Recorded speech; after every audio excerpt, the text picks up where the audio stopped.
বিবাহের মধ্যে তোমরা এলান করো, কি করো? এলান করো, আলিনু হাজার নিকাহ।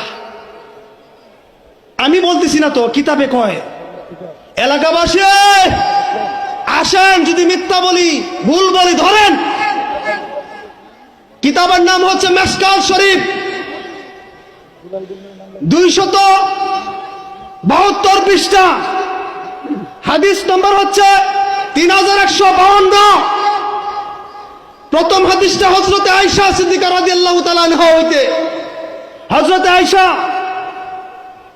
আন আয়েশা قالت قال رسول الله صلى الله عليه وسلم আলিনু হাযান নিকাহ। এই হাদিসটার মধ্যে তিনটা হুকুম আছে। কয়টা হুকুম? তিনটা হুকুম, আদেশ। আদেশ করতেছেন আল্লাহ এবং আল্লাহর রাসূল যদি কোনো আদেশ করে, এটা উসুলের ভাষায় আল আমরু লিল উজুব। আল আমরু লিল উজুব। মুফতি সাহেব দুইজন, কত করে? কয়জন নাও? মুফতি সাহেব দুইজন, আরো আছে এখানে মুফতি, এদিকেও আছে অনেক মুফতি, আলেম ওলামা আছে, শক্ত ওলামায়ে কেরাম এখানে আছেন। আল আমরু লিল উজুব, আল্লাহ আল্লাহর রাসূল আদেশ করবেন, এটা উম্মতের জন্য ওয়াজিব। ওয়াজিব বমানা ফরজ। প্রথম আদেশ আলিনু হাযান নিকাহ, বিবাহটা গোপনে করবে না, প্রকাশ্যে করবে, জানায়া করবে, মানে প্রকাশ্যে, যাতে গোপন না হয়, এলান করে ঘোষণা করে তোমরা বিবাহের কাজ সমাধান করবে। হুকুম কার? নবীজির। নবীজির হুকুম কার হুকুম? মা ইয়ানতিকু আনিল হাওয়া ইন হুয়া ইল্লা ওয়াহিয়ুন ইউহা। কোরআন আল্লাহ কয় কি? কয় একটা কথাও আমার নবী বলে না।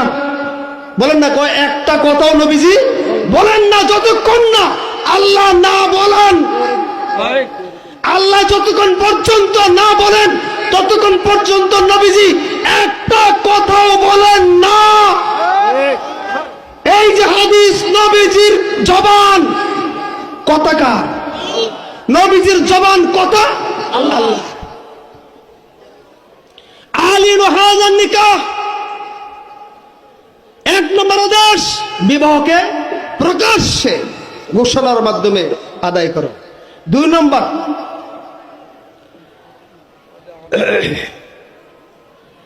নম্বর, হচ্ছে দেখেন ওয়াজালুহু।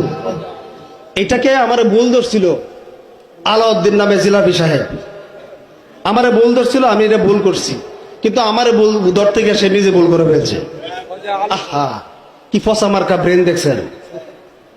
সে আমার ভুল ধরতে গিয়া সে নিজে ভুল করে ফেলছে। সে কয় ওয়াজালহু, কি কয়? ওয়াজালহু, লামের মধ্যে সাকিন দিছে, অথচ লামের মধ্যে কি হবে? পেশ।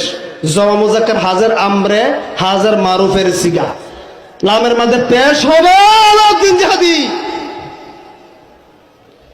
এখানে সাকিন হবে না। দুই নম্বর আদেশ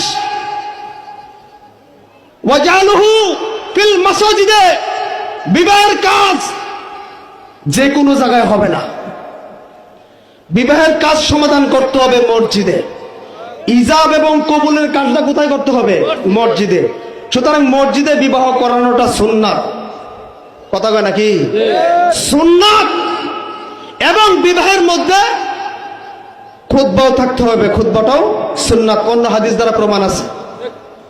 তার মানে খুতবা এবং বিবাহের কাজের সমাধান থাকতে হবে কোথায়? মসজিদে। এখন বর্তমান হয় কোথায়? বাহিরে। তো বাহিরে, মসজিদের বাহিরে যদি আপনার এই বিবাহের কাজ সমাধান হয়, নবীর সুন্নাত মানা হয়েছে? নবীজি বলেন মান তারাকা সুন্নতি ফালাইসা মিন্নি, যে ব্যক্তি আমার একটা সুন্নত মুর্দা করছে, না করলে মুর্দা, সুন্নত পালন না করলে কি মুর্দা। যে ব্যক্তি মুর্দা করছে ওই ব্যক্তি ফালাইসা মিন্নি, সে আমার দলের অন্তর্ভুক্ত না, সে আমার